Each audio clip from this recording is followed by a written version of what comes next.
Yeah, welcome to Coffee and Cannabis. I'm your host, Alyza, and this is... Corey, what up? And we back in the heights.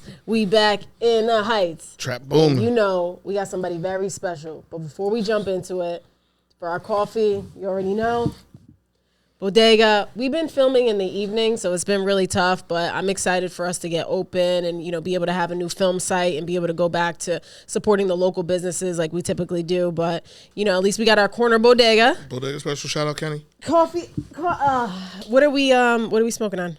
You and I are smoking on Rodman, and then Matha has Banana Conda. Banana Conda. Yes. It's so fun to say. We have the latest, Big Trapper, and greatest, the beautiful, the baddest, pretty soon to be the biggest, Miss Matha Figaro. Please give it up. ButaCake. So we have the founder and the brain behind ButaCake. Please introduce yourself. Yeah. ButaCake is intended to be the most discreet way to get stoned by putting food in your mouth, essentially. I started this by putting my butter cakes out there into the world. I was tired of working for the man, to be honest with you, and I really just wanted to do my own thing. And so I started a business, and I called it ButaCake because I was making crazy good butter cakes. And it had nothing to do with weed, but then after doing that for a while and doing the farmers markets in Jersey City, a client of mine was like, can you please turn this into an edible? I'm about to go through chemo. My young son says edibles are all the rage and all this stuff. And to be very honest with you, at first I was like, no, I'm not going to help you because I'm Haitian. And my parents said that if I do this, I'm going to go to jail. And I'm scared of jail. Sac passe. But then ultimately, you know, she had the power of persuasion and I did it. And here I am 9 years later.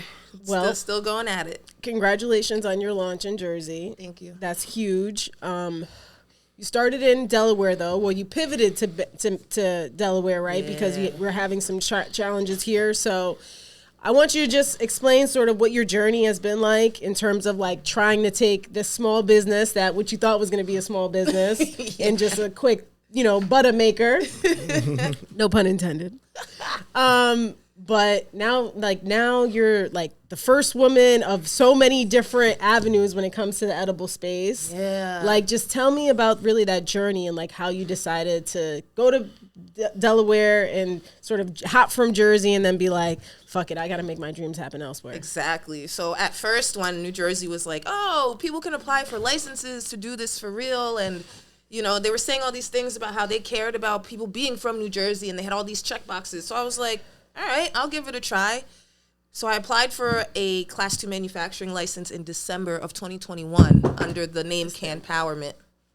And that process took 444 days. And so to the day. It was crazy. Yo, when I used to be deployed, that's how we used to count our days. Like 267 days and a wake up. It was such a fucking shame. That's trauma behind that. Big trauma. I felt like, when they show you the caveman and he's got the little etchings on the wall? That was like me. Crossing it. Yeah. 10 down. That was definitely me. So by the time I had hit 3 months of not being able to trap, I was like, I just paid this lawyer so much money. I just paid this crazy fee and I'm doing all these things and I'm not bringing any money in because my only job was trapping. Right. And so I was in a really bad position. Wait, what were you doing before? You wasn't working? I was just ButaCaking. You was just killing it off of edibles? Yo, shout out to Big Trapper Matha. Yo. Wow. Y'all don't even know. She was moving towns, area codes. She was living in neighborhoods y'all ain't even know. We can't say them for legality purposes. No. Big Trapper. Wow. Yeah, you had to be selling a lot of edibles. A lot. Yeah. Yo, COVID was the best thing. Booming. Yeah. Oh, trap is booming, baby. I was Squidward. The money was falling on me. I was rinsing my pits with coins. It was awesome. Off a cake. Off a cake. Right. And so That's when, wild. The CRC and all my advisors were like, yeah, you can't trap and go after a license. And I was like, oh, okay, fine. So you guys are going to give me a license fairly soon because you're now making me unemployed. And that was not the case. So me and my partners, we really had to figure out a way for me to be able to do my job, whether it was legally or not, without compromising our license. And at the time, there were only MSOs that we could work with. And so after talking to every single MSO, Columbia Care, thank God, they were like, yeah, bring your own contract, set your own terms, set your own deals. Like, tell us what you want so we could figure out how to help you. It wasn't the other way around where they were like, other MSOs that were like, oh, we will only work with you if you give us equity in your business, or if you give us the exclusive, or if you're willing to only do a licensing deal. And that didn't work for me because I want to make my own products. Means of production to me matters. So luckily, Columbia Care allowed me to hold on to my means of production and my equity. This is 100% ButaCake Matha owned. Yo, big fact. Big clap for that. Thank you. No, that's a huge hand clap because there's a lot of people out here that don't own their companies. Yo, they really don't. No shade to y'all, though. I understand you got to get to the bag, but, you know, so long story short, edibles were not ready for New Jersey, but I was ready to go back to doing what I love to do. And Columbia Care found a solution saying, we would love to work with you, and we know that edibles is what you do, so let's test this out in Delaware. Let's test the relationship. Let's test what you could do. Let's test the product. Let's test the market, all of it. And they walked me into Delaware's regulatory chambers. I told my story. They gave me the yes immediately. And in 6 weeks, I had product on shelf. Wow. Yeah. Were you, I know everyone knows that you're the first in Jersey. Were you also the first in Delaware? Yeah. So I was. That's why I said she first. I didn't realize it clicked now that like she's 2-state first. 2-state first. I paid attention. Yeah. First edibles Two-time brand in champion. Delaware to be manufactured by Black women on shelves. First Black woman manufacturer to operate in Delaware, also in New Jersey. Yo, you're gonna have to use that clap and plug in a lot on this one. This is huge. It's crazy. Like, yeah. That's dope. Yeah. Royalty in the building. I'm proud of you. Show some fucking respect. Please. The wildest part to me is that I'm not that unique. When I was trapping in Jersey City, there was a group of us as girls doing what we were doing. Like, I would reach out to this one girl, Sugar Ambrosia. I still talk to her now. Yo, how you do this? How you finesse that? I got a customer that's looking for this, but I don't really do that. Can you hook them up? Yeah, I got you. Because in the world of food, what we're doing is so, you know, it's an expression, and all of us have different expressions. Right. So we were, even though we were legacy competitors, we were also still friendly. So it's shocking to me that I'm the first, because on the other side, I'm not unique at all. Everybody on the other side is unique. I love Well, that was a good plug. That's You pulled that. That was good. I see it. Yo, Jay, cut that shit. Make a reel out of it. Flip it. Hit the button 2 times. Can I have a lighter? I need to smoke on that one. Oh man. Yeah, because like in New York, you have homie the big chef for hire, and he does all the events out there and all that. Yeah, so no, yeah, it's a lot of different waves with that. That's super dope though. It just clicked to me. It was stupid, but then I was like, oh, she was also the first in Delaware. Does any of the other folks that you were working with, are they going for licenses, or are they trying to get involved in this space?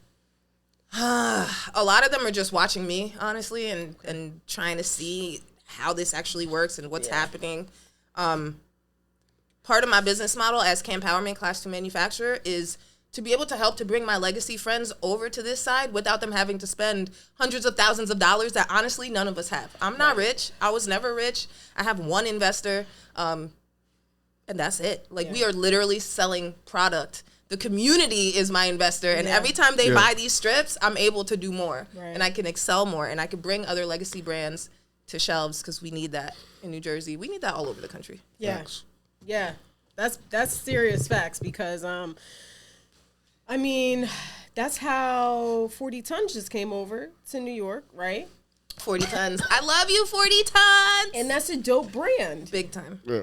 If we don't have that sort of relationship and leveraging so that people can get their, you know, and now he's in Conbud, like, it's just, the synergy there is so wonderful. It is. I love to see that come together, and to see these guys who have had, you know, these sort of challenges coming up, and now they own their own shops or own their own brands. It's fucking incredible. Incredible. It's Actually, real quick, just so you said it, shout out to Cos Marte, owner, creator of Conbud and Conbody, who is doing a documentary of his process for Sundance. I believe it is. Or one of the film festivals coming out. He was also on this show. nice. Yeah. Yeah, he has an incredible story. So, you know, it's wonderful to just see people, like, get their just due. And you're right, everybody shouldn't have to pay for this crazy-ass process. Agreed. It's expensive. It is. And you could just white label and put people on. Yeah. You know what? I gotta Oh, this is IP. We'll talk afterwards, Matha. I got some IP. I just thought of something. All right, we'll talk afterwards. More to come. There's a lot of money to be made. A lot of money to be made. So some of y'all got your decks together and it's making sense. Clearly, this is the woman to holla at. Hell yeah. My goal is to be able to make sure that if you want to put a product on shelf, no matter what your experience is, you might not have ever had any trapping experience, but you know that every time you pull up to the cookout, everybody's always asking you for that one barbecue sauce. Call me so we could put it on the shelves so that everybody has access to it. Yeah. Those are the kinds of people I'm looking forward to working with. Creative. Yeah. Innovative. Yeah. That's huge in Cali. And, you know, sometimes I just buy this shit because I just find it so cool. I end up not even really using it. Just like when we were in Detroit. Yes, yes. I just wanted it because I'm like, my place don't make this stuff. That. And this I is still so haven't cool. popped the infused popcorn we got, but I bought it. You got infused popcorn? Yeah. Michigan Incredible. changed my life. Everything. Well, everything's allowed there. It's the Wild Wild West in the north. Michigan changed my life. That was we were just with cinnamon twist, like just the creativity with the food that's available, right? The infused food, of course. Mm-hmm. It's so dope. It makes me excited for what can happen here. That's why I'm like, when people ask me like, how do I feel about certain rules or the consumption situation? That's Jersey's MO. Yeah. Tight in the beginning.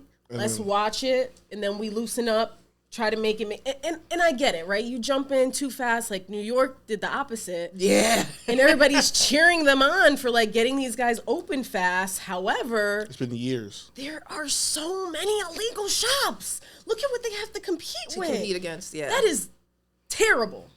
Terrible. Yeah. Who wants to go do business there? And I'm so tired of these investors meeting and people saying like, New York isn't lost. New York is still investable. That's not the point. Yeah. No one should have you shouldn't have a legal market and make guys fight like that. Yeah. Yeah. It's like you're setting them up for failure. Exactly. You should have just kept on letting us do what we were doing before you put a framework in place. Because you know the bodega's got the fucking ace for like 2025. Like, you know it. Yep. Nobody's competing with that. It's a shame. Yeah, no. And they be bringing that real shit from Cali. You can't even argue that.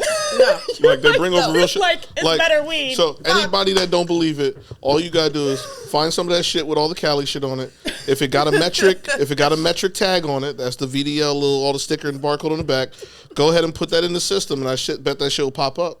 If the shit pop up, it was legit product just brought across. I know how they bring it across. I can't give up all the secrets, but you know. Somebody told me, allegedly, that legit product is dropping off trucks very nicely in Texas right now. Texas is the place. Oh, yeah, Texas, yeah. Yeah. That's what I said. Texas is hot. This consumption landscape is probably something that I'm assuming you're excited for as, big time. As a cook, right? Yeah. A space where people can bring food in. That's what the CRC is saying the rule is. So I'm sure that there's some room to maneuver for events or any of those types of things that you want to do in the future. Yeah, big time. One of the things that set me apart in my legacy days was that I was always looking for ways to complement people's lifestyles and what they were already doing. And I found myself creating a small niche where I was making products that you could take to a restaurant and get yourself stoned, but nobody would realize what you were doing. And I didn't understand back then that is essentially what I'm going to translate into the consumption lounge space. So, yeah, well, don't you have a drop? Or I do. Yeah. I have tinctures. I did oral sprays, which helped, us figure out how to do dissolvable strips. Yep. And so all of those things are things that I want people to be able to just easily consume, and you don't have to be so loud about it. We like the loud, but also getting on a plane. Yeah. I'm just saying. That's true. Not that I be trafficking, but you might fly somewhere and need something on you. Yeah, I heard the strips are great for that. Yeah, you on a 6-hour flight to LA. Well,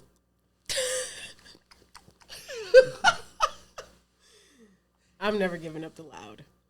But no. And that's why you be getting Mexican dirt weed when you go on trips.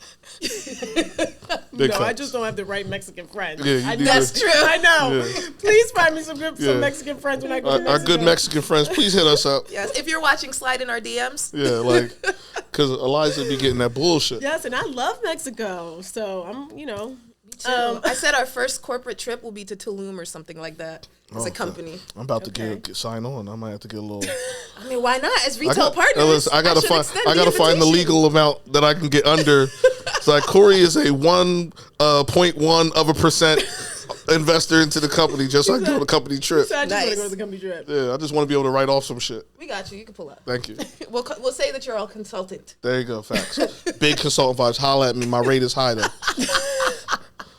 Tell me about this innovation, because all of your products definitely are very distinct. Thanks. As someone who is obviously a cook, right? That's what you're doing. You're a chef. Yeah. What is adding in that additional layer of innovation for you? Where does that come from? It just comes naturally to me. It comes from inconveniences in my life. That's really what it is. As an eater, I want everything to be as easy as possible. Sometimes I don't have time to sit and roll a joint. I need to just be able to rip it out the bag, throw it in my mouth, and be done with it. So I think that's how I learned how to be innovative in that way, just out of my personal inconvenience. That's kind of... You have anything that is coming that we should be excited for? Oh, big news. You heard it here first. You heard it here first. So, ginger peach strips are already in the market. Buy them shits. Get them. We are dropping 2 new flavors, Blue Blizzard and Chocolate Mint. Ooh, Blue Blizzard sounds fire. Blue Blizzard. Tell me about that. Is that like blueberry? No, it's like mentholy, except... Oh, I would like that. Yeah. I like menthol taste stuff. It's really nice, especially after smoking. You get cotton mouth, you put that in your mouth, the fresh blast of air just opens you right back up. Okay. But we don't use like artificial dyes and all those crazy things, so it's not menthol that we use to give you like the blast effect, but it's essentially, that's what it feels like to the common person. So we got those 2 flavors, and then I'm also really excited to announce that I'm going to be New Jersey's first pot brownie. That's dope. That's hard. That's crazy. A brownie. A brownie. Yep. Legally. Yeah, that I can fuck with. We've been waiting for an infused brownie in New Jersey since 2021.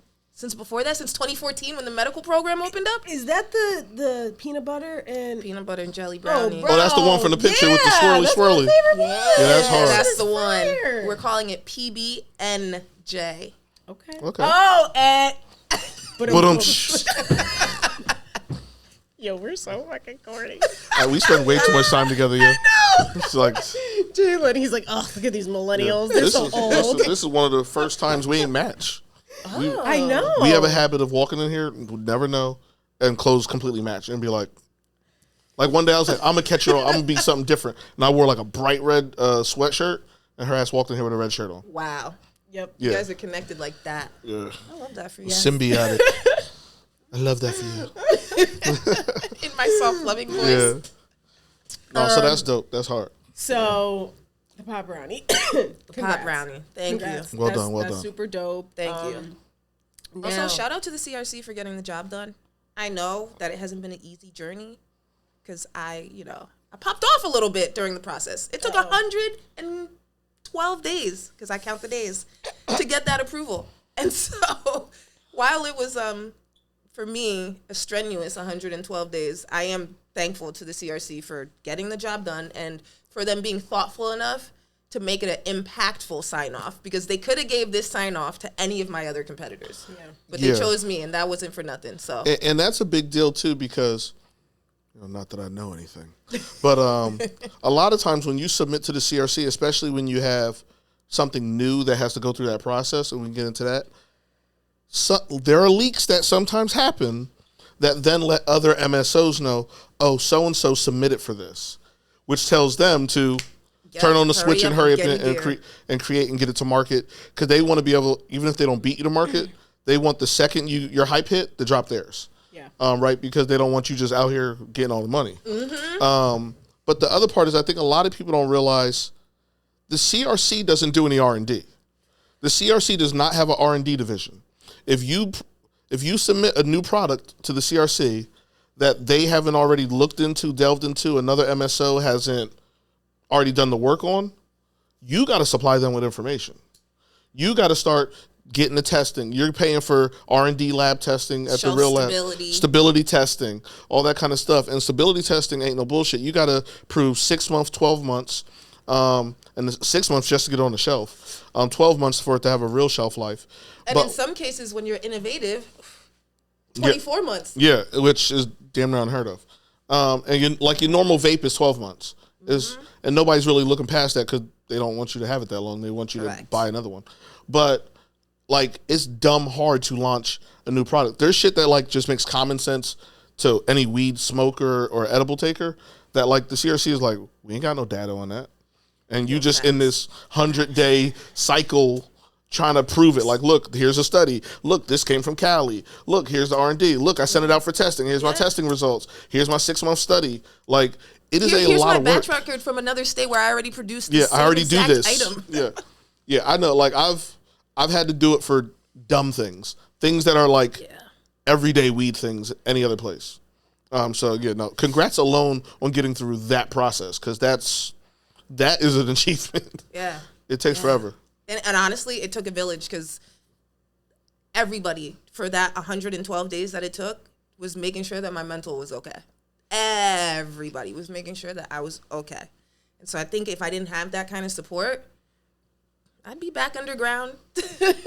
Big trapper. Yeah. Back to my big trapping. But I'm enjoying the ride so far. And I'm excited to open the door for a lot of different people to come in and do what we do. Yeah. Are you going to continue to introduce new products considering that extensive process? Yes. Okay. But first, I need to do a few things.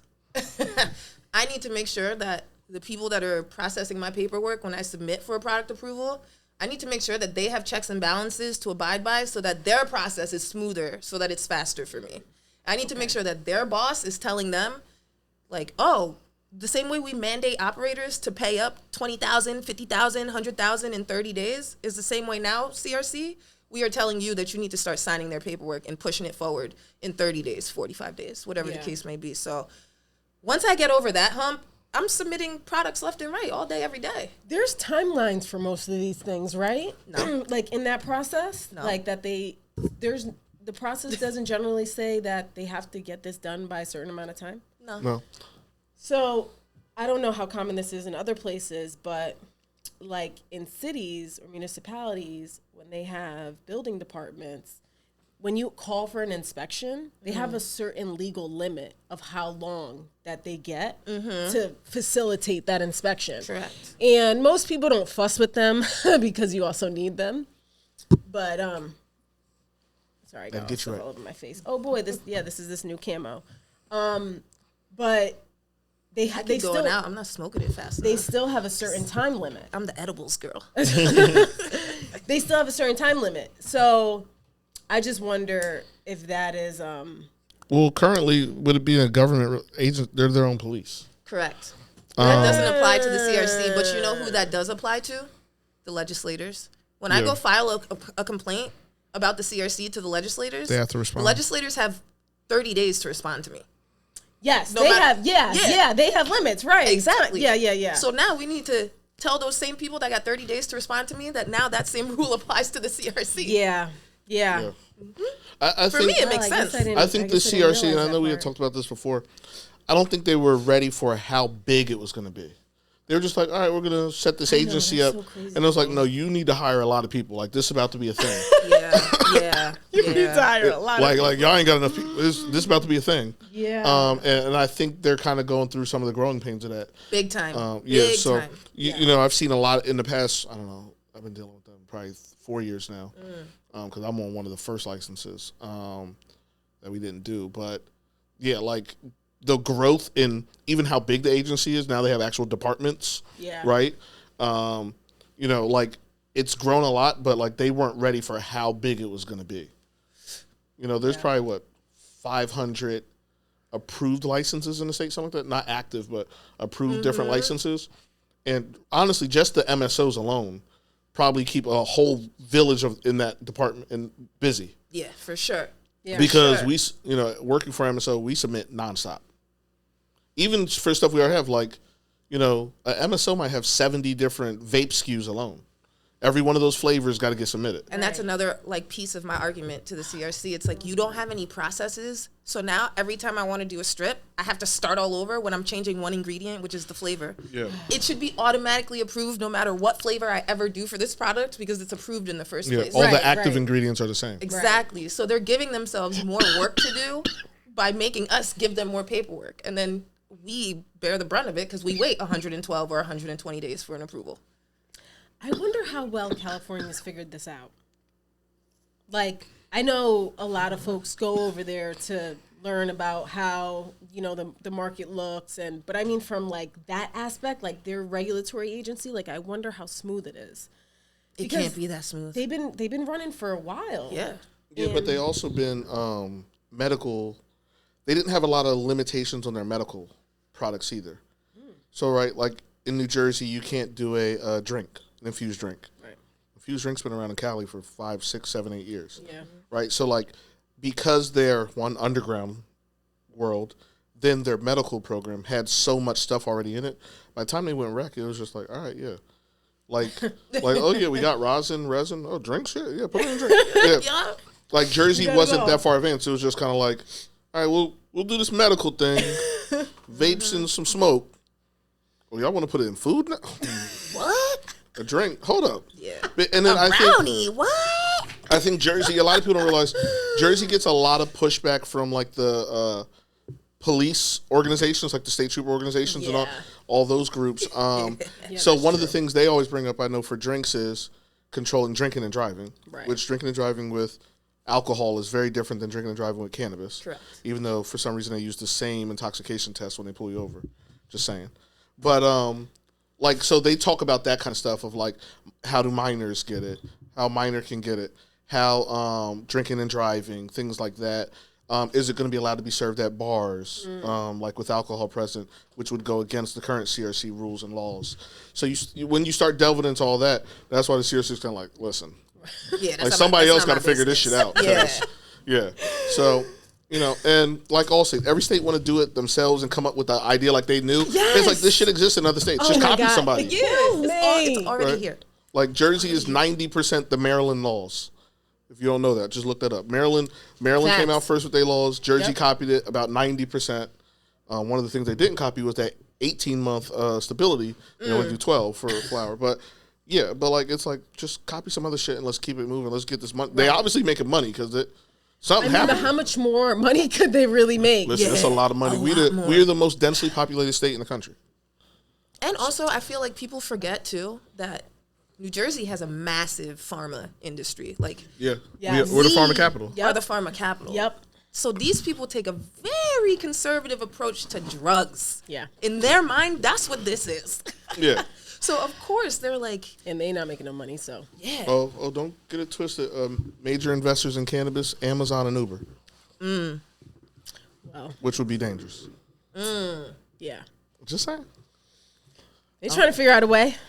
And where there's a will, there's a way. But that's why we need to continue to try to be strong, build strong brands, because, you know, Cookies has done it. A lot of folks have done it, and at the end of the day, you know, if we can at least get a nice portion of the pot and be able to change the outcomes of generations, ours, but also to come, I think that this was worth it. Agreed. Parker is ready for the thing that you do to make her rich. Yeah, that's what she calls it. Oh, you gonna go do the thing you do to make me rich someday? Yeah, baby. Yep. I'm going to go do that. Yep. Yeah. She asked me the other day. She was like, "Daddy, what do you do for work?" I was like, "Grown up business." Grown up business. I had a T-shirt on that said, "Today's Good Mood sponsored by THC." Oh, shout out to Cannabis for getting that for me. It was dope. And she was like, "Auntie, what's THC?" And I was like, the happy camp. Only grown-ups are allowed there, though. When you get old enough, I just tell my kids, grown-up stuff. Happy Women's Appreciation Month. Yes, yes. And buy weed from women. Thank you. Happy Women's Appreciation Month. Thank you. And I'm so proud of you. You're really pioneering something new. And even just understanding that like that was all you guys educated me about that whole process, and it's deep. That's nuts. It's deep. So deep. outside of actually winning a license, outside of launching and partnering and still keeping all your IP and all that good shit in another state, to bring something totally innovative to this state and then continue to bring it home. Yeah, I'm so proud of you. I'm so proud of you. Well done. Thank you. Yeah, you I'm happy to be home. You're going to have I see a lot of success in your future. Thanks. If not already right now. We're on the way. We're on the way. You know, you have a home here, right here where we are in Jersey City. Thank you. ButaCake products will forever be carried at Toasted in Jersey City. Yes. Yeah, you come to the other side. You already know what you're going to get here. Corey, you got anything? Yeah, to all y'all that ain't putting respect on her name. Femme Bekulachabon. And that's all I had. You have to be with you. That's amazing. That caught me off guard. Yes. All right, y'all. Make sure you like, comment, subscribe. Thank you for tuning in. Please make sure you buy her product. It's going to be everywhere. I mean, I'm seeing every dispo that's coming online, picking it up. The strips, they're discreet, and she's coming up with incredible products. So please give it up for an incredible Black woman during Women's Month. I'm so proud of you. Thank you. All right. The brand is ButaCake, BUTA cake. That's Pull it. up. So next time. Peace. Be well, get high, and all that stuff. All that.